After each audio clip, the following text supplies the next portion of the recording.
నిన్నగాక మొన్న ఒక సినిమా వచ్చింది. సినిమా పేరేంటిది? ఇడుపు కాగితం అనే పేరు పెట్టి. ఇడుపు కాగితం అంటే ఏందో అర్థమైతలేదట. దాని మీద ట్రోలింగ్ చేస్తున్నారు. నేను ఒకటే మాట అడుగుతా ఉన్నా, ఇడుపు కాగితం అంటే అర్థమైతలేదని కొంతమంది ఏదైతే మాట్లాడుతున్నారో, పోయి సినిమా యాక్టర్ పవన్ కళ్యాణ్ ఉన్నాడు, ఆయన అడుగురి, అర్థమైందో చెప్తాడు. ఆయనకు బాగా తెలుసు దాని అర్థం, వాడు ఖచ్చితంగా చెప్తాడు. ఎక్కడైనా లిక్కర్ స్కామ్ జరుగుతుంది దేశం మీద ఎక్కడైనా, అప్పుడు నీ పేరు తీసుకురావచ్చా మరి? ఎందుకంటే నువ్వే కదా 6 నెలలు జైల్లో చెప్పకూడదు దీని వచ్చినావు తిహార్ జైల్లో.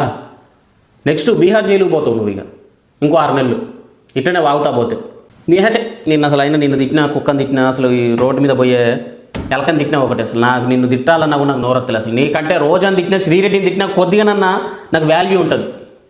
నిన్ను తిడితే నిజంగా నాకు అసలు వాల్యూ కూడా ఉండదు. Cheap, very cheap, very very very very very very cheap. అంటే చీప్లో చీపెస్ట్. అదేంటంటే అంత బీపీ వచ్చింది, పోతారేమని భయపడ్డాను.